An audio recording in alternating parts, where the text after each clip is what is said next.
Ladies and gentlemen, we're here, not sitting in a loft. We actually have decent audio again this week because it's episode 50. Yeah, so excited. I can't believe we're here. 50 episodes. That's almost a full year of podcasts. Yeah, I think the fun part is because we're doing something special today with episode 50. I think it's going to be really tough for Silas to cut these together to not have our special guest, Jason, already in your frame as well. So, Jason, glad to have you on, man. But the beautiful part about celebrating at 50, I was thinking through this morning, Brad, we get to celebrate today because 50 is a big monumental episode. And then truly, we get to celebrate again in 2 or 3 weeks with, we have a full year's worth of podcasts. Yeah, no, it's super exciting. I can't believe we're here. I mean, I think when we started, it was like, hey, this is the idea you brought to me. I'm like, yeah, I think we can do that. But I don't know how long it'll last, but we think it can last for a while. And I think with anything, you get really hyped about it for the first, month or two, and then some things taper off. But I can say I'm just as pumped as ever. So here's to another 50. That's what I say. Absolutely. Yeah, no, it's, and I think it's funny because we have I say it sounds like a negative when I say it with these words, but it's not. We have so many podcasts on the Foundation Podcast Network that I feel like at this point, when we come up with a new idea, it's like, okay, are we actually adding something to the podcast network, or are we detracting, whatever it may be? And so everything's on a trial period. So thank you to you as listeners for making this entire thing possible and listening in each week, coming to us when you see us in person, letting us know, hey, I listened to the In the Bag episode and now I bagged this. Or MVP was selling uplinks way before we got on this podcast, but I do feel partially responsible for the resurgence of the uplink in people's bags. I agree. Yeah. So MVP, you're welcome. We appreciate the uplink, and it appreciates you, and our viewers appreciate the uplink. So yeah. And it's hard not to gravitate it, even if we're in the store, we're working in the store, Jason and I both bag uplinks, but in the store, it's hard not to recommend it to all the new players we see. I mean, it's a great disc. So, hey, leave a comment below. Is it time for the In the Bag uplink? Yes. Jason says yes. I think so too. So, hey, maybe that monthly box that we do, maybe we'll sneak in a In the Bag uplink. Maybe. Love it. Yeah.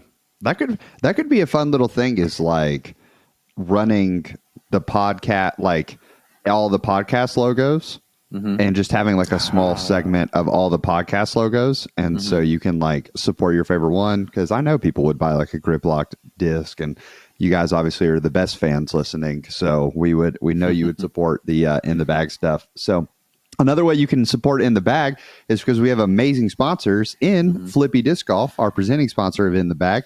And we have In the Bag merch at flippydiscgolf.com that you can go buy. If you head to the creator section, you'll find In the Bag. And we actually brought a visual today for those of you watching. Yeah, we have the back of our In the Bag shirt that we talk about all the time. Yeah, we can never really, and visual learners here, you see, it's like a little blueprint schematic we talk about all the time, but hey, visual watchers, here you go. Great shirt. It's super comfortable. Just kind of highlights what we do. We talk about everything that's in the bag, what you need to build a great bag. Nothing like the schematic there. And thank you for all of those of you who have purchased them. Again, it supports us directly here on In the Bag. And they're just a great shirt. They're so comfortable. I mean, Jason and I have to stop wearing ours on the same day all the time. The hoodies, make sure you check those out. I know we're in warmer weather, but those of y'all in the northern regions or Canada or our European friends, please check them out. Absolutely. So, Jason, we're going to go ahead and dive in to this episode, because at episode 50, it is it's super special. Another thing that I want you to do, Silas, is I want you to grab a still right now of Jason's look right now, because if you go back and watch episode 1, this is where longtime fans will know Jason was our first ever guest that we had on In the Bag. And so just if we could even just remove everybody else's faces right now, put up a nice still of, we got swag Jason right now, and we have recently retired Jason on episode 1.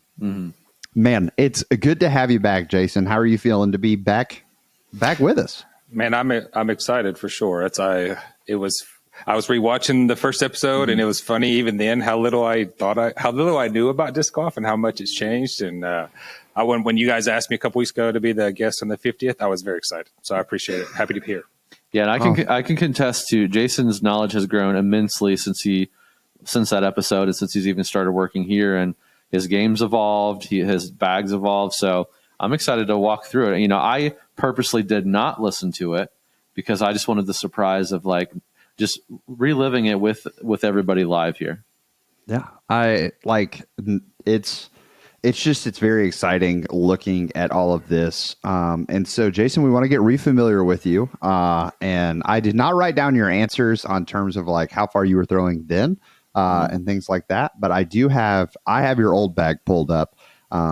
So I'll be asking some comparisons throughout. So this will be a little bit of a special episode. So we'll be doing some because as I look, there really is not a lot that was in the bag then that is now still here. So super exciting. But to get to know your game, how long have you been playing at this point? I've been playing right at 2 years. I was a COVID golfer. I started in April of 2021. So I'm pretty much on the 2-year anniversary this month. Mm-hmm. Okay. So then we talk backhand and forehand distance. Comfortable golf distance, you're stepping up, you're looking and you're like, hey, a hole is this far, blank. I feel like I can reach it with a forehand, or I feel like I can reach it with a backhand. So the backhand, I'm a right hand, so right hand backhand. If it's an open field, I'm comfortable with 300 to 325 with some of my discs, right? If it's in the woods, that doesn't count. But in the open field, I can do that. And the first time we had the podcast, I didn't throw any forehands. I've actually been working on it more. They're not straight by any stretch of the imagination, but I throw overstable discs.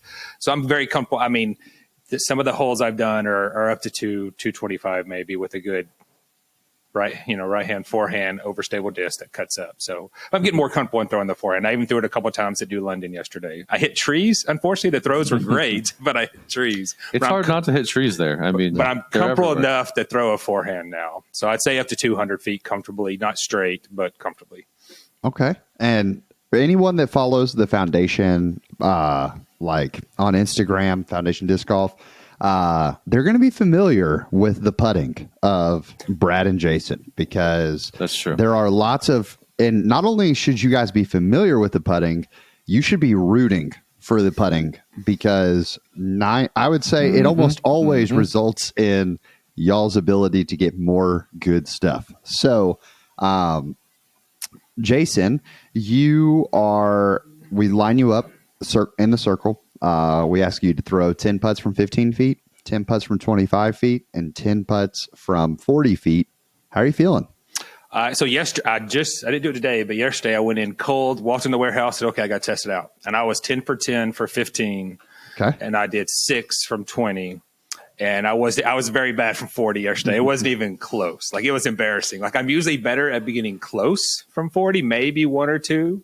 But I'm comfortable. I could humbly say 9 to 10 from 15, and from 20, 5 to 7. I'm comfortable. I'm going to hit at least that many. And from 40, it's really just a hope and a prayer.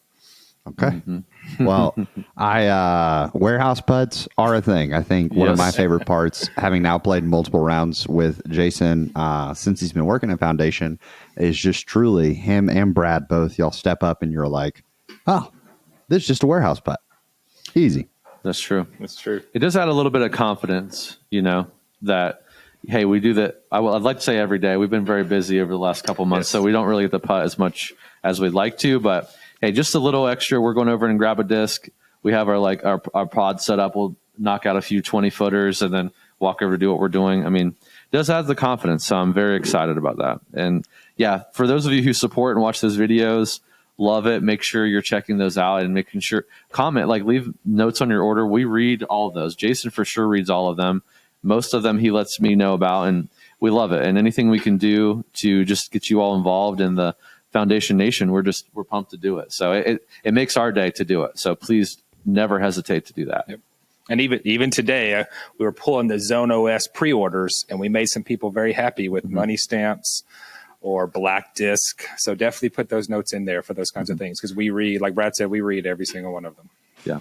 Okay. And just by the way, while we were doing that, I would just like to compare and contrast if we could. I have the transcript pulled up from the first episode. So I was like reading through. I wanted to see like where we were at. So if we want to dive into those really quick. Fire away. All right. So forehand distance, you didn't have anything, but your backhand was 275 last time we spoke. So gained some distance. Would you agree with that? Yeah, being comfortable with it for sure. Yeah. And he's being humble about it. Like 300 is easy for him to hit now. He can stretch it out a little farther than 320, but accurately, I would say that 320 distance is very comfortable for you now, just watching you play. And you didn't have any forehand, like you said, so that's looking pretty good. He's, chipping away at those up shots and stuff, and I think before long you'll be ready to throw him off the tee. Yeah, you're getting there. I think I'm for the weekly, it's harder because this is a competition, right? If I'm playing a casual round, absolutely, I'm throwing the forehand more. But for the weekly, even though I finished dead last year at New London, I still was trying. So for putting, it looks like you're 8 out of 10 at 10. So now you're just kind of draining them. You're completely confident 10 out of 10 there. I watched you do it, so I know you are. 8 out of 10 from 15 feet is what you said before. Okay.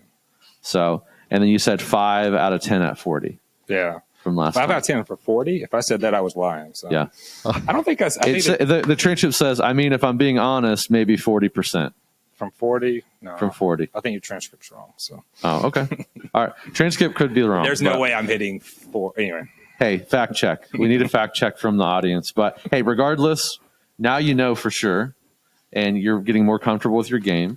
And I think some of that comfortability is coming with, changing your bag up a little bit, knowing what to throw, how to throw, when to throw it, which is kind of going to, what we're going to kind of examine here. Which part of the bag you want to start with, Robbie? Jason, I'll ask you, and then Robbie started to jump in, but what part of your bag right now do you feel like, after like a 50 episodes where it's almost a year since we talked to you, what part of your bag do you feel like you're like most solid in or you're most confident in at the moment? My mid-ranges for sure. Okay. Mid-range. I carry a bunch, as we'll talk about, but definitely my mid-ranges. Okay. And let's dive in. Yeah, I'll let you lead that, Robbie. Sorry. I was just curious because I know you've been messing a lot with mid-ranges. I was just curious if that is like where you're most comfortable right now. Yeah, definitely. Yeah. So looking at your mids, I'll go ahead and we'll start with one that's on the fringe. Would you consider your Razor Claw a mid or would you consider it a putter? It's an approach for sure. Okay. So it's definitely, I don't throw it long distances because I don't have confidence in it going straight enough for me. Mm-hmm. It definitely goes more left quickly, but it's definitely an approach, not a mid-range for me. Okay. So yeah, we can definitely vibe with we'll use it as the bridge to get us between. So looking at mids, back in the day, you had 4 mids in your bag. You had an EMAC Truth, a Compass, a Hex, and then a Bounty on the flippy side. Right. So one thing that I find super interesting even about the Bounty is that the Bounty is a very it can be an understable disc, especially when thrown on Hyzer. But when we think about like a true understable disc, I think the Bounty would be what I think the Mako 3 is advertised as, like neutral to understable, whereas the Mako 3 is just dead straight neutral kind of a vibe. Mm-hmm. Both very good if you're only going to have like one mid range in your bag, but you have kind of like expanded. And you have now 3 actually understable discs in your bag in the mid-range area. So talk us through those 3 discs. So I'm an uplink guy all the way for sure. I had an uplink, didn't throw it till like y'all talked about in episode 2 or 3. Ironically, when I put it in my bag was for trusting forehands to go left, right? From a right hand forehand. And so I put it in my bag because of throwing forehands. And then once I started throwing it and being able to flip it up and turn it over, it just has never left. The reason I carry 2 is purely for a backup. I've had too many rounds where I forgot it on a hole. And then later in my round, I literally had no uplink left. And I was very, very, very sad. Mm-hmm. So I carry 2 uplinks. They're both 179. It doesn't matter which one I pull out, honestly. One's died. Shout out to Matt Dean, Huntsville. Played with you at Robbie's get-together. He gave me that disc. I've been throwing it a lot, and it looks great in the air. Mm-hmm. But they both do the same thing for me. So it doesn't matter which one I pull out. It's really just a backup. Okay. The paradox is more, it'll come out as my forehand gets better. I throw it mostly for like a big turning to the right hand backhand. But also if I do it light enough, I can do it dead straight. I almost threw in for birdie on, I don't know what hole it was, like 10 or 11 or 12. Went right for the basket. It was about 130 out. Just a standstill, easy turnover, flip up, and it went right to the basket and hit the top of the basket and bounced out. The closest I've come in a weekly to actually throwing in from that far out. We thought it was in, and it was just too high. So the paradox, now that I'm throwing more forehand up shots, it gets thrown less in that capacity, and it's more like a shorter flip up. It's because it's a 166, so it's really light. So that's the reason I have that super understable disc. I don't throw it anything really far because it'll just burn over really fast, right?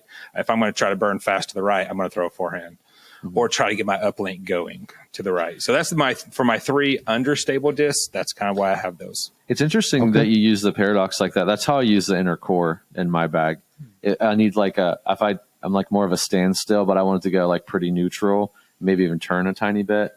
Like, and probably the same distance, like 150 out. Like that's what I'm going to, that type of disc. So that's interesting. And I'll throw that for those short distances when I don't have a lane on the right. So I'll typically, historically, and we'll talk about it, I would throw like my Electron Envy or my Cosmic Electron Envy kind of with a slight fade, because none of my Envies, because they're beat in, they're not stable at all. But they're a little bit of consistent ending. But if I don't have a good open space on the right, I'll throw the paradox because I'll kind of turn it left to right. So, Okay.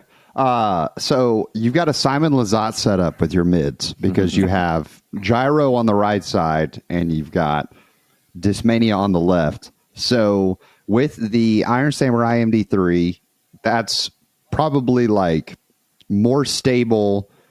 Whereas someone would probably move to like, let's say a Wasp or a Glow Reactor or something on that side, like pretty overstable. Is that what kind of role that Samurai serves for you? It is. The Samurai just came in a few weeks ago because I really needed a more stable mid-range. And I've said it for like weeks and weeks and weeks. And I just forgot about the truth. Ironically, it wasn't until I rewatched my video, I'm like, I need to put my truth back in the bag for that stable mid-range. I have a dyed one that I dyed myself that it was always that, and it's been out for like 6 months.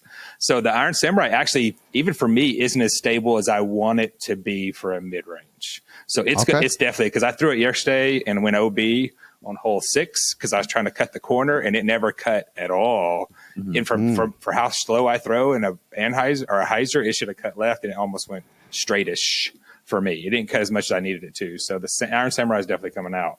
Because the few times I've thrown it, it hasn't been as stable as I thought it would be. And the truth, 100%, is coming back in to replace that. And that's intriguing to me because I know from my experience when I was throwing EMAC Truths and like I ran a trilogy only bag and had to be like late 2020. And that slot that you're talking about was always something that I struggled with in the trilogy lineup. A disc that is going to hold straight, but I know beyond a shadow of a doubt, it's going to fade every single time. Nebula is the disc that you need. Yeah. So I'll be very curious when you come back to the EMAC Truth to hear like, what is that actually the slot, or is it time to look at maybe something else? I know like for me, when I found the Reactor, that was like what did it for me in that slot. But you also have the Mind Bender. So with your uplinks being sort of your love and you can work them, I've also heard you and Brad talk about something when it comes to putting too much power into an uplink. So can you talk about that with the relationship to the Mind Bender? Yeah, so the Mind Bender, what I like to say is the Mind Bender, like if it'll do what you want it to do if you know how to throw it, if that makes sense, right? When I've thrown the Mind Bender enough that I can make it go left if I throw it right, I can make it go straight, I can make it go right. It's very hexish in that capacity for me. You know, hexes were hard to come by, so that's why the Mind Bender kind of filled that spot for me. And I can give it more power, and it won't burn as much to the right. I mean, Simon could definitely turn over, but I can't. And so if I give it more power, it'll do those things on longer ranges. Whereas if I give the uplink too much, and it's because it's very touchy for me, so if I give it too much power, it's going to burn right really fast. Or if I flip it up good, it's going to glide way too far straight. So on a good day, I have the touch right, and I'm feeling it well as I throw it. But if I overturn it, or if I put too much power, like I never do, I mean, even at the most, it's maybe 70% power on the uplink. If I do it more than that, not that I'm a beast, but if I do it more than that, it's going to go too right for me. So whereas the Mindbender, I can definitely give it more. And when I throw it right, it's like, it's so good. I'm so happy. But I almost lost it once, and somebody found it at Timbrook and went in the water on hole 3. And that water is much deeper than people think, or hole 2. And it was lost for like a couple weeks, and somebody found it. So I rarely throw it. That's I'm so protective of that disc. Like what's the point? It's in there, but I didn't throw it at all yesterday because I was scared of losing it in New London. So yeah, and I finally took the Mindbender out of my bag. Coming back to what you said about the uplink, that's kind of how I used it. Was uplink. My ceiling for the uplink on power is like 60% power. Anything more than that, it just doesn't. It's just almost unusable. But like the Mindbender, I always wanted it to have the same flight as the uplink, with like if I need to throw like a pretty hard shot or I need to throw a little farther. Hole 3 on Timbrook is the hole I always try to throw it on, and it would never do what I wanted it to do. But it definitely would take the power, but I just never felt like it had like a very like neutral straight flight that I wanted it to have. It just never worked like that for me. And I know I'm looking at your graph and I'm like, that just like seems like what it would do. Just would be a perfectly straight mid range, and just for me, never flew that way. And I did replace it with a hex. So the hex was definitely what I was looking for, because I want something I can hit with some power that would just go straight for a long, long time. Yeah, we were even talking about that yesterday because I needed something that I can go a higher power that'll flip up but not go as much right. And the discussion was, all right, when Trevor and I were talking, I was like, it's definitely the hex. And I just put that new special edition Fission hex in the bag. I just didn't want to throw it yesterday because I hadn't thrown it yet. Mm-hmm. But I'm hoping that will be that. That's a tick less understable than the uplink, so I can flip it up and even still turn it a little right as well. So yeah. What weight is your Fission hex in? 167. Okay, perfect. Yeah, I think that's the rub is like the hex is one of the molds that I have felt the weight matters so much on, like, because everybody is trying to throw these max weight discs all the time. And they get to the hex and they're like, oh, yeah, I want to see it turn over and do all this. Let me grab a 178. And it's like, brother, even in the Fission plastic, it's going to take you a hot minute to get there. Like, I think of when people, especially if you're Foundation fans, you're probably watching Hunter throw his hex that he has literally had in his bag since he did the gyro only bag last June. Mm-hmm. So you got to think, they're the bogey bros. That thing's been smacking some trees. It's had some time to beat in. So I think that's super interesting. So looking at Razor Claw kind of carries you into the putters as this transition like approach disc. But you also have another, it's the Saki Bomb Slammer, very unique approach disc. Yep. Talk to us about that one. It's for my I never throw it on long distances. It's one that if I need an approach to get around a tree that's 75 or in, not a straight shot, or if I have a wide open stuff and I know I can just dump it right underneath the basket, that's the disc I throw. I'm starting to throw it more on forehand as well as approach shots to get more comfortable with that, and even mess around on, like, for example, throwing on Annie on like hole 4 at Timbrook that's straight downhill. Like, I'll throw that on Annie and it'll flex back out if I throw it right. So I mess around with doing that with the slammer, but it's definitely a shorter approach disc for me. Okay. You also have 2 Envies in your bag, and that might be one of the few discs that like transferred over. Are they the same Envies from a year ago, or have they rotated? They've probably rotated. One may, because I had a few Cosmic Electrons that were always just in and out. So one of those is a good chance it was in there, and the other one I lost yesterday. So it was a newer one that I was trying to beat in. Well, I left it on a hole 6 where I went OB twice and took a 10. And then a few holes later, I was like, it was in the woods. I'm like, I'm not even gonna look for it because I have so many Envies anyway. And like a few holes later, I didn't tell the guys this, but somebody texted me, say, hey, I found your Envy. I was like, well, if you throw Envies, you can keep it because I got plenty of them. So, and I never heard back from them. So whoever has that, I hope you enjoyed that purple Envy with the white rim. What's ironic, not ironic, what's interesting is I don't throw the Envy as much anymore. I rely on the uplink and paradox so much for some of those straighter shots.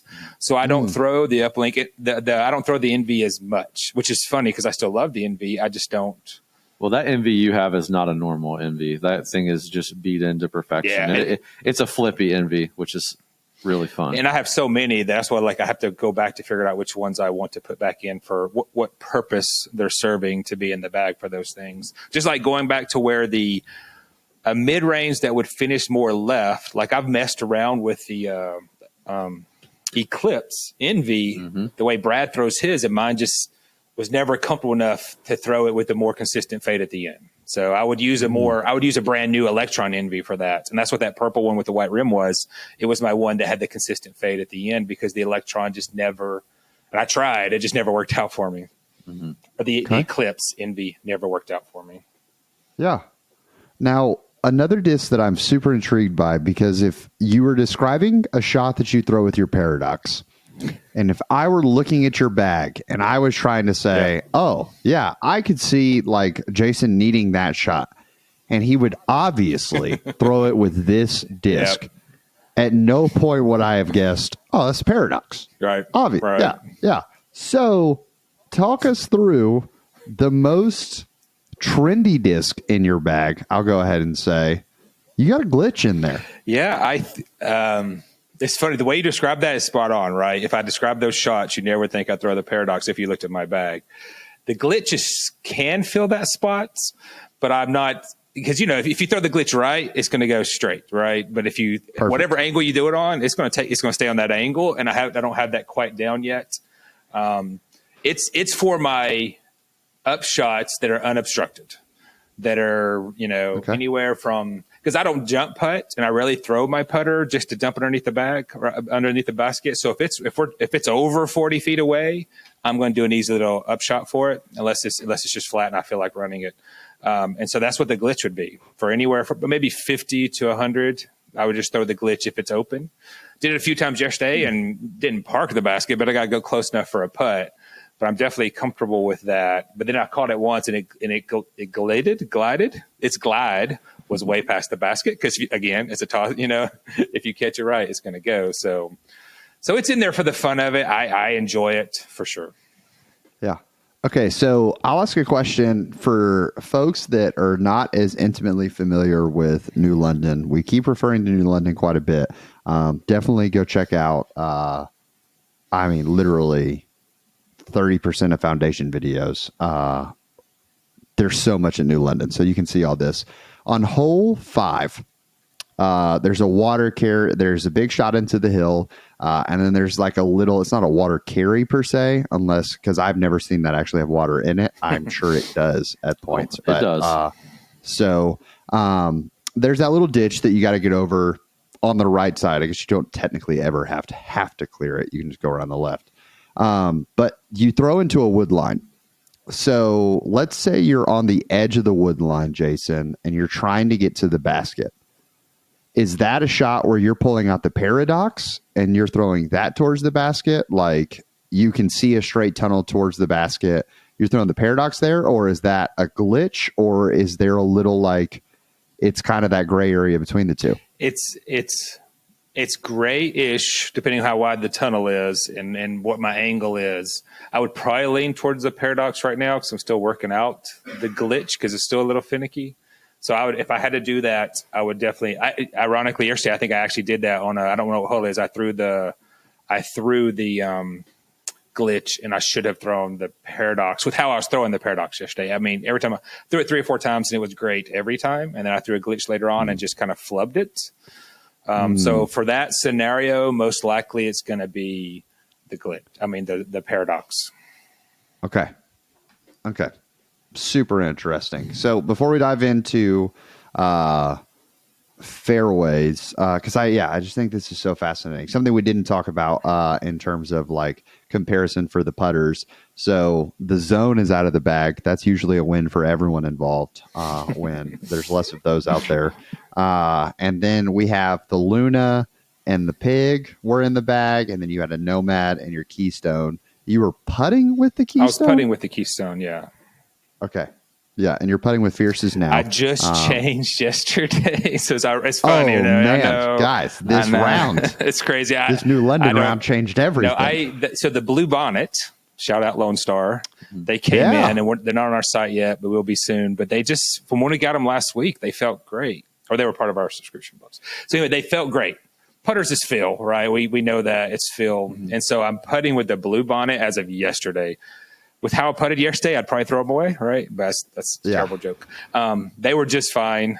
In the warehouse, they were putting great because I threw some yesterday in the warehouse. So there's no rhyme or reason for length or anything else. It's purely, I like the way the Fierces looked. I've putted with Rocket. I went from the Keystone to the Rocket Roach for a while because that's what we had a ton of in the warehouse. That was our main practice putter in the warehouse was the Rocket Roach. Then I went to the Fierce months ago. And so now I'm messing around with I went with the Atom for like a week and just didn't work out for me. Not a gyro guy for putters. Not for putters. Okay. And then so now the Fierces were just fine. Like there's no logical reason I switched them other than just to switch it up. So I'm trying the Blue Bonnets out now. Okay. I can respect it. That's, I hope you enjoy your Lone Star journey and that they treat you well. Brad, this is probably tricky for you, Brad, because I feel like you get to see kind of this evolution going through. But do you have any questions on mids or putters? My first comment, not question, is he never should have changed the Fierce. He was putting very well with them. And he has a million of them to putt within the warehouse. This is true. So changing putters was a mistake, I think. So that's just a comment, and he knows that. So if anybody's coming by the store, there'll be 2 used Blue Bonnets in there very soon. Yeah, right. So that's going to benefit someone else. No, I think with like the Envy, is there a reason you haven't thrown the Proxy as just like a off the shelf understable option for that instead of when I was first starting? Between the Envy and Proxy, the Envy worked, and I've just never gone back to the Proxy. I haven't grabbed an Electron Proxy to mess around with, and just haven't gone out and thrown it. So there's no good reason because the Envy was good, the Uplink was good, so I didn't have a reason to go try the Proxy out. And I just wonder if like a Neutron Proxy would be like a very straight option that you could put a little umph on if you needed like a very straight like tunnel shot. Yeah. That's just, I guess my question was like, have you thought about that? As far as mid-ranges go, I don't think I have any questions. I mean, really the Mind Bidder confuses me because Jason and I have talked a lot about everything we're pretty much going to talk about because we just spend a lot of time together. And the MD1, like Mind Bender, I'm just like, if you're afraid to throw it, take it out of the bag, throw something else. Totally agree. And yeah, I think the hex, shout out Declan who hooked us up with some used hexes, which I think are the best kind of hexes because they have a little bit of wear on them, and several of them are lightweight, right? You have a lightweight one? Yeah. So shout out Declan. Thanks for that, man. But I think the hex is the answer there. And even like as hexes become more readily available, even the Lozado, which is a more overstable version of the hex, you might be able to have some mold minimalization there and maybe fill a couple slots. Yep. And then I challenge you to try the Nebula. I think the Nebula. We've got to get Nebulas to try them, unfortunately. So. I've got Nebulas. I've got the Nebulas. You are more than welcome. I know a guy. Yeah.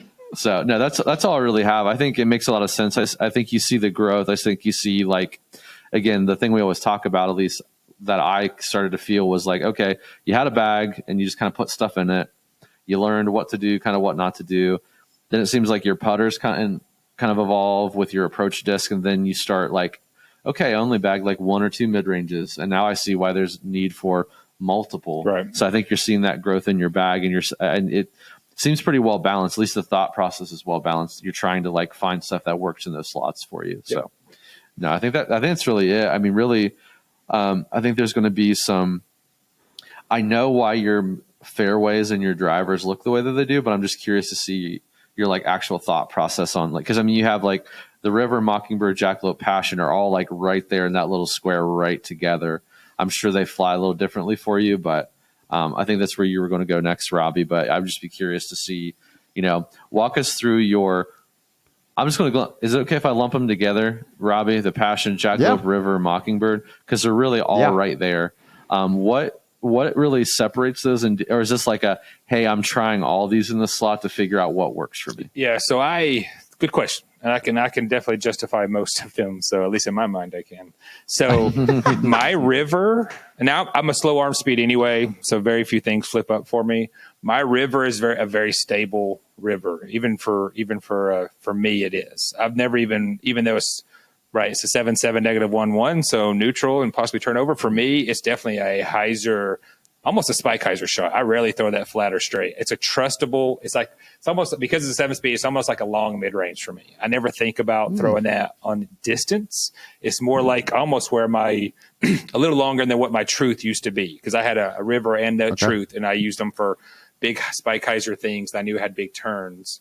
Which is funny that I forgot all about that when I kept thinking about my mid range stable. I just totally forgot about that. But that my river, and it's the only river I own, is definitely more stable than a 7-7 -1-1, even for me. So that's why that's there. Even though if you look at where it's at, it charts in the middle, mine's always going to go left. I never throw it straight or to the right. So that's why it's more like here is where my river is. So like a 2 stability almost for you. For me. Yeah. Like an O2. The Mockingbirds is fantastic. I had one for a while and lost it.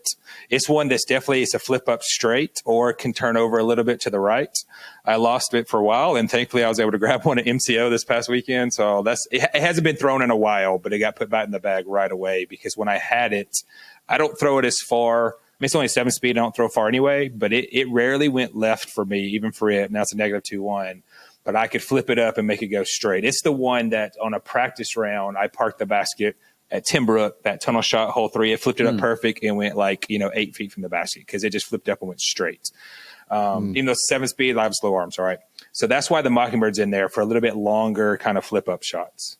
That's good. The jackalope, Brad loves the jackalope. You can do a lot of stuff with the jackalope. And when it's thrown right, you can turn it over. I did that a couple times yesterday, too much to the right. You can put on Hyzer and make it go left. You can flip it up. And his is an Apex, by the way. The Apex, the Eternal one has like a little tick of stability to it. Yeah. But correct me if I'm wrong. It seems like whenever you're like, hey, I need to throw a max distance shot here to trust, I feel like I see you grabbing the jackalope a lot. Is that correct? The jackalope is definitely my max distance shot right now, unless because I don't carry, as we've talked about, I don't carry too many other things. If it's a big wide open stuff to flex, maybe it'd be one of the distance or the only distance driver I have. But yeah, like I always joke that at Peaks View Shorts, there's only one hole that I couldn't technically birdie is 17. We've talked about this, Robbie. And I threw last time we were there, I threw the jackalope, flipped up underneath the tree, 20 feet, missed the putt. But I was within a birdie putt range. So because I threw it perfectly, right? It flipped up, turned a little bit to the left.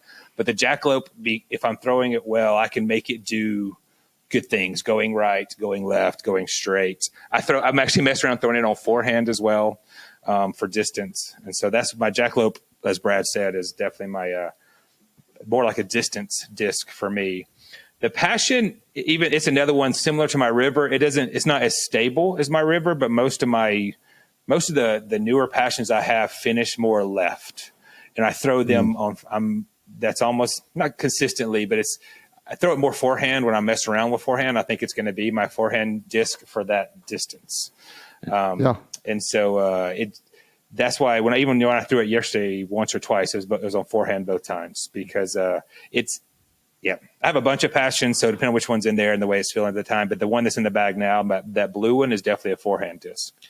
So that's okay. So that makes more sense. Even though they look in this little block, it's really going from most overstable to most understable. Would be Rivers your most stable in that fairway, then your Passion, then your Jackalope's kind of your neutral. I can mold, and I think someone said Craft on an episode. Craft your shot or line with the Jackalope, and then more to the understable side is your Mockingbird that you can flip up or turn over if you need it. Robbie, that's a good way to describe that. I would describe it that way, from most stable to less stable would be that in that order. Yeah. So the Valkyrie, although the Valkyrie probably looks like one of the more, if I had to guess, deceptive ones on this chart, because it's a DX Valkyrie and it is sitting in the dead middle of the chart. And that's where, if you guys are ever building your chart, you feel free to even mess with the numbers a little bit whenever you do it, because if you think it's flying a little differently and whatnot, I think it creates super interesting discussion. But if I had to guess, the Valkyrie is probably a lot closer to the Freetail. Or not that depending flippy. on, so yes, it's definitely flippy. My Freetail doesn't, even though it's a -4, it doesn't, because of its speed, doesn't flip that much. It's definitely a flip up to straight. My Freetail is. It doesn't, I don't have, or at least haven't messed with it enough to try to make it turn right. Yes, to get to the point you're making, definitely my Valk DX specifically, because none of my premium plastics will do it. As they get beat in, if I want to do that turnover to the right, I can definitely do that with my Valkyrie. It's very hard to make that go left, even for me, unless I throw it on an extreme Hyzer. The more I beat that in, the more it's straight or goes right way too often. So would you describe your Valkyrie as a longer uplink for you? That's, you know what? I've never thought about it that way, but that's definitely a good description and how I think about it, because I think about flipping that up for straight or flipping that up to turn right. Mm-hmm. Robbie, you're very smart. I appreciate that. I've built at least 40 bags. No, I think that's something that we don't talk about it too often. We talk about it a lot. Let's put it that way, but we never like name it here on the podcast. And so would love to hear a description, or whoever coins it, we'll try to do something special for you. But this idea that it happens so often when we see bags, and maybe I'm crazy, Brad, but you can tell me if I am. I mean, I am crazy, but when someone loves a shot at this range. So let's say we'll look at Jason in his uplinks. Like, he throws his uplink really well. Usually, if you fall in love with a slot at that lower speed, or even if you have for someone like Connor, who prefers his fairway driver shots, they fall in love with a shot or a slot at the higher speed.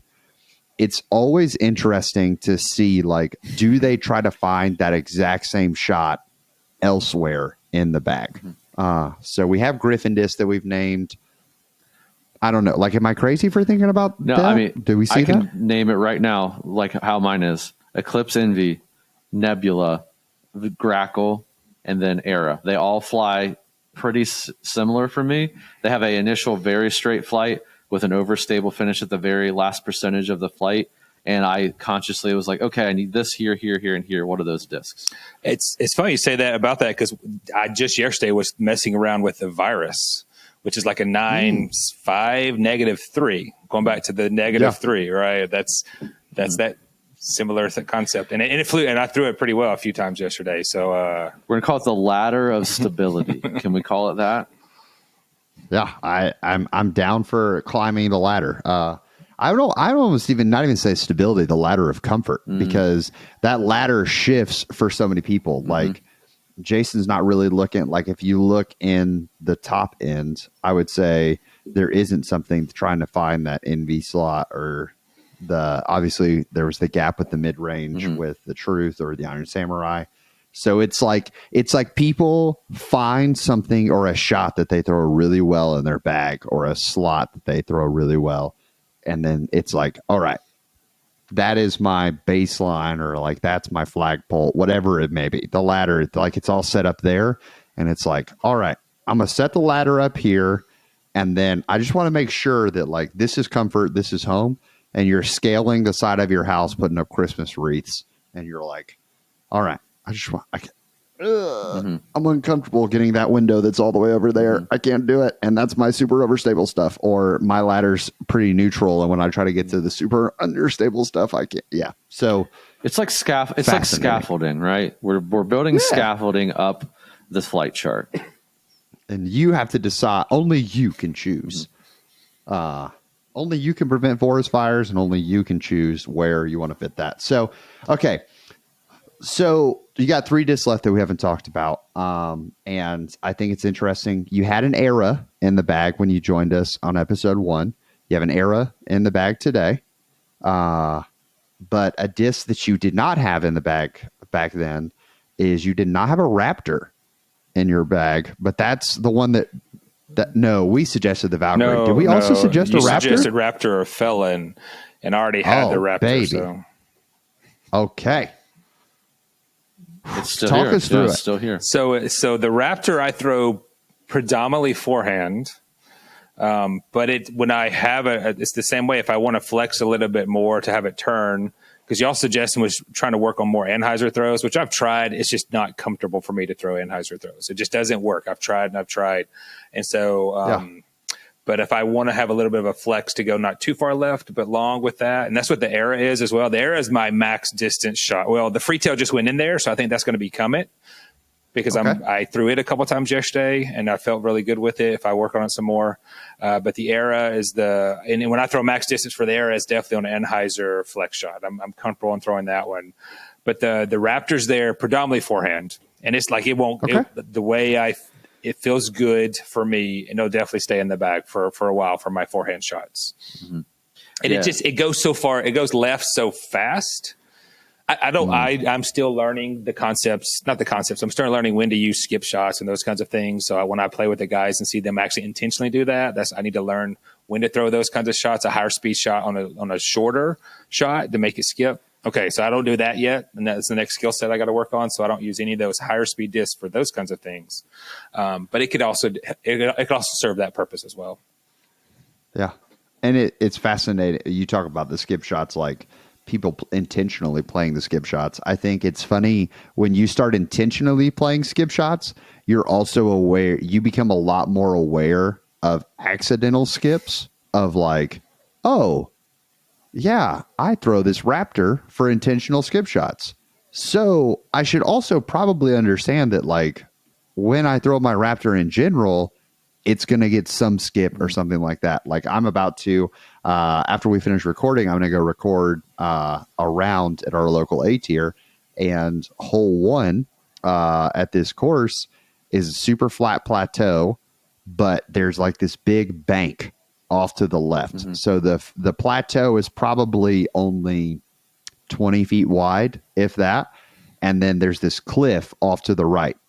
So everybody throws these Hyzers up over the cliff into the plateau, but it's about 320 feet that you need. So they're all throwing these distance drivers as AMs, and they're hitting the wall, and they're like skipping because they're throwing that distance driver, skips right into the wall, and then rolls OB. And they're like, how did this happen? And it's, so I think that like intentional skip is so big for not only like shot potential, but shot understanding as well. Yeah. So I think that with my whatever episode it was that we talked about my vulture and the flare skip I get off of that, I started playing that, and I'll admit like I'm now way more conscious of like my landing angle, and like I find myself choosing like, oh well, and the distance and form and all that is starting to help too. But I'm like, oh well, I really should throw a mid range here because I really just want to eliminate this flare skip potential. Whereas I would maybe instead of my FD, I'll throw like a nebula. And that way I can just like guarantee I'm going to control the ground action a little bit, or even like choose a putter to like go into a side of a hill at a certain angle versus a mid range versus a fairway driver. So I feel like, Robbie, I'm in that exact spot. So I'm glad that you said that. Yeah. And it's like, once again, it's not oh man, people are dumb for not realizing it. But when you, for instance, like Jason, you're trying to throw a 350-foot shot. First off, you're probably not even trying to throw a 350-foot shot. You're probably just like, sick, I'm going to play for control, because you're a wise human being who has listened and done that. But if you had to throw a 350-foot shot, you don't really get to choose the landing. Like you just kind of rip one. And so I think it's just, as players continue to listen to the podcast, our hope is that like you're finding disc options, you're finding that, and that, like not only are we helping shape your bag, we're helping shape your shots at the same time. So, Jason, I want to say thank you for coming on. I want to wrap this up in like a unique way. What part of your bag, Brad asked you what part you're most confident in with your mid ranges. What part of your bag do you feel like is the most wishy-washy right now, or like least confident? Distance with accuracy, but distance in general. So like a course like New London, for example, right? I mean, the smart way for me to play that is to not even maybe throw a fairway like my Valk that I know can go straight, but it's really throwing things and just keeping it in the fairway for a lot of the tunnel shots. There's a couple wide open shots that I could throw the free tail and just kind of go crazy with it, but it's distance with consistency. With trusting, I can throw it over 300, and I know, as opposed, like you say, if I'm trying to throw it 350, it's going to land wherever it lands. Love to get the point where 320 to 300 to 320. Oh, okay, I know I can hit that spot in a tighter angle. So, yeah. Let's see. So that's so interesting because I love the approach that you've already taken by not having 12 speeds in your bag, not having 11 speeds. So I feel like you're on the path to that. And I would tell you, I think that like from a disc setup, which is the whole point of the podcast, is trying to make sure that you guys are set up for the most success when you get to the course, or before you even arrive to the course. And I look at that quad setup you have in the River, the Passion, Jackalope, Mockingbird, and I just think like, man, if more players adopted that quad, you have the, like, it looks to me like you have the shots for it. It's just time and reps with that, trying to get that distance. So I want to encourage you as we head off of this that like you have low key built a really good bag and adapted a really good bag. Like looking at, I mean, guys, he had a Pipeline, a Volt, a Stag, a River, a Passion, a Lift, a Valkyrie, a Vandal, all these different molds that all, if that's what these, if your quad is doing this for you now, I can only imagine the chaos that was your old bag. So I just props to you, sir, for the growth that you've had. And I think if that's like you're least confident, I want to speak to you in confidence of like, you're on the path. The train's going to get there. Thank you, man. I appreciate it. Yeah, when I was rewatching that video, I was like, oh my gosh, it's embarrassing. Because not in a bad way, but I was like, holy crap. I mean, I was a new golfer at the time still, but coming to this level now, and right, I have no business. Even the warehouse with new disc comes in, and it's over 9 speed. I'm like, I have no reason to grab this. The brand new Cloud Breaker. Let me just put that right back because there's no reason for me to have that Cloud Breaker. Jason and I have a pact with this. We're not throwing anything over 10 speeds. So we are just... Yeah. The free tail, though, I've been happy with a few throws of the free tail, but it's -4. I mean, come on. That's perfect for me. So yeah. And as this it becomes available, I would love a free tail. Right now, we've not been able to get a free tail in Apex plastic, just on the wholesale side. I would love a free tail in Apex plastic that acts more like the Jackalope. Maybe like it would basically be like a little bit longer Jackalope. But I say lean into that 8 to 7. I'm doing the same thing. The farthest flying disc in my bag is my F. Well, that's not true. And I found that out this weekend. But I can throw my FD now, my S-Line FD, as far as I could throw anything like 5 months ago. Like I can confidently, with the change Robbie had me do with my grip and just that disc, the confidence I have with it. I mean, this last weekend I got to play in Ohio a little bit, and I was hitting 330, 340 consistently every time with my FD, a 7-speed. So like, I just don't care what the speed says anymore. If I'm comfortable with it, if I like feel I can get a good release with it, I know the thing with the FD is I know exactly how it's going to fly. It flies the same every single time for me. So if your quad you have working there, you know what those are doing. I mean, it's clear because on paper they do something completely different. You know, you're comfortable with them. You know the flight. I mean, I think you're probably, like you said, your Jackalope is what you're confident. I've seen you pick it up. Like, oh, I need to throw far. I'm going to pick the Jackalope because I know it needs to have this shape. Yep. So I say lean into that. Hey, keep your Raptor for some beef and just mess with the free tail. Get rid of the rest of it. That's what I say. Come on. Well, Jason, I want to say thanks for coming on, man. Pleasure to call you a friend, and we are grateful for all you do in supporting the podcast and just continuing to be a rock star at Foundation, man. So glad to have you here as a friend of the show and our only 3-time guest, I believe. Yes, because we've had Trevor and Hunter have been on twice, but I don't think they've been on 3 times. Yep. No, Jason is the only 3-time guest. So suck it, Trevor and Hunter. Yeah. I love it because Trevor's right there. I do appreciate it. I was, like I said, when you guys asked me to be on, I was like, oh wow, that's fantastic.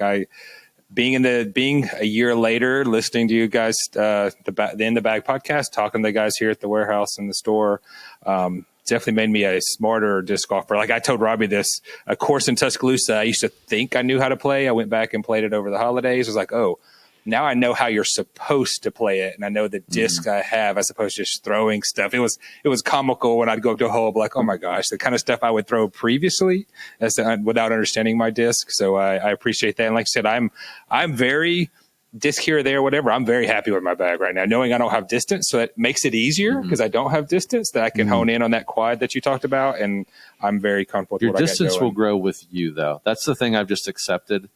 When I'm not working on distance, it improves because I'm working on shot selection. I'm working on form. I'm just not even worried. Like, I don't even care. Like, if I can never throw over 400 feet, I just literally do not care anymore. Yeah. Because I'd rather throw a bunch of really good 350-foot shots than throw a handful of 400-foot shots that are decent and not where they're supposed to be. So that's just, there's some wisdom. There's my piece of wisdom after 50 episodes, I think, just to piggyback off of Jason. Fantastic.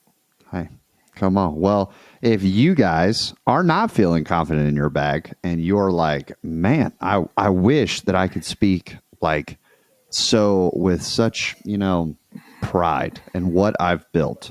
There's what, like Jason gets access to a lot of stuff because he is in a place called the warehouse. So the question that we all have is, what's new in the warehouse? Okay, before we jump into that, I would like to present Jason with his nickname. Oh, no. Oh, yeah. We have All Business Brad, Robbie C. What do we got? Okay. Jason is going to officially be dubbed. I'm knighting him on camera if you can't see it. Jason is now dubbed Mr. Warehouse. Jason, Mr. Warehouse Collins. Love it. That is his nickname, and he will forever be dubbed as Mr. Warehouse. Fantastic. So, Mr. Warehouse, I'm going to hand you this because we brought these over, but tell us about what's new in the warehouse today, Friday, April 14th. So the most exciting thing, of course, is the Zone OSs. If you can see that there. The boot? All the pre-orders, we packed them all this morning. So if you pre-ordered and you put color requests in there, I think we met every single request. Not necessarily all the foils because we didn't get any flag stamps, any flag foil for us. If you asked for flags, sorry. But we have Zone OSs. We're going to have close to 100 or so hitting this site at 5 Eastern today. A unique thing, I'll give it away, and I think Hunter's already put it out there, but a few of them. So you may have seen this on social media, but so the flight numbers for the Zone OS is 4215. That's 5, 2.6. But just for fun, Discraft in some of them, instead of putting numbers there, put beef there. Robbie texted me last night. I literally went back to the warehouse last night to see how many we had. So I think we have close to 10. It'll be clearly labeled that they're the beef disc, the variant. So at 5 Eastern today, our Zone OSs are going to hit the site, is the biggest thing hitting the site today. I'll let Brad talk about anything else, but that's the most exciting thing. We have a variety of colors, so we still have a bit of every color to include, I think, 1 or 2 blacks. Yeah. One of those blacks is a beef stamp, so be hitting there right at 5 Eastern. Yep. So, that's really exciting. And, we ordered plenties to make sure we had room for everybody. I mean, I still think they'll go very quickly, so make sure you check them out. But this is an opportunity to get one if you didn't get one during the pre-sale. So make sure you do that. They'll also be available here in our retail store today. Just Trilogy being Trilogy, man. We've got 1 billion Trilogy discs that they released yesterday. We got 1 billion that they released the week before. We've got 1 billion that they're releasing next week. But this week, some really cool stuff. We did restock-wise. We have more Saviors and Glories back, which is nice because I know a lot of you have been asking about those. But Raptor Eye Slammer, we have those. We have a few left as of this morning, so make sure you check those out. Some cool colors. There's one particularly that's a green with a pink eye. It was super cool as I was putting those up on the site. It was the only one we saw like that. One with the 2 different. Everything else is like purple, light blue, but that was green with a pink eye. Yeah, pink eye. That's right. if you're a Zach Melton fan, his Fusion Orbit Maverick feels great, looks great. Cyanida. I always feel like I say her name wrong. Sayonara. Sayonara. See, that's Cyanida. That's why, because I always say it wrong. That disc feels great. I'm sorry for jumping in, but it looks, the stamp is super sweet, but it's felt great. Yeah, Tournament Burst Bear. So yeah, it's very firm. Yeah, it's very firm disc. Like for TP plastic, it is. Yeah. And speaking of beef, if you need a soft, classic soft. Help me. Justice. Wow. A classic soft Justice. There we go. That is, the arms. Yeah, that may see the other. Yeah. I think we do have some Fusion Orbit Graces and Claymores left. So make sure you check those out. So just looking at recently restocked, as always, make sure that you always are looking there, because we're uploading stuff all the time. Even the Lone Star that we keep putting up is in there. Anything new, just make sure you're always looking at the recently restocked. And Bogey Bro Coffee, if you haven't tried it out, we got Bogey Bro Coffee available. Make sure you try it. Come on. So that's, in a nutshell, that's what we got. There's more stuff. Check out our website, foundationdisc.com, and let us know. And if there's something we're missing on there that you love to see, let us know. Because we're always looking for smaller niche brands to try out, or maybe there's a plastic of some random mold that we just don't ever see the need to get, but maybe there's some weird cult following, or some real something we're missing, because we want this to be for you. Like this podcast, like our Foundation Nation, like our warehouse and our online store. It's for you, and it's because of you we get to do what we do. So if we're missing something that you're hey, you're really missing out on the, I don't know, soft Opto, this is not a real deal, soft Opto River, then let us know. We'll try to get it for you. Yeah, because you may be throwing the soft Opto River and be like, oh my gosh, this is so good. Yep. And you're going to want to put it in your bag. So thank you for 50 episodes. Here's the 50 more. We'll see y'all next week.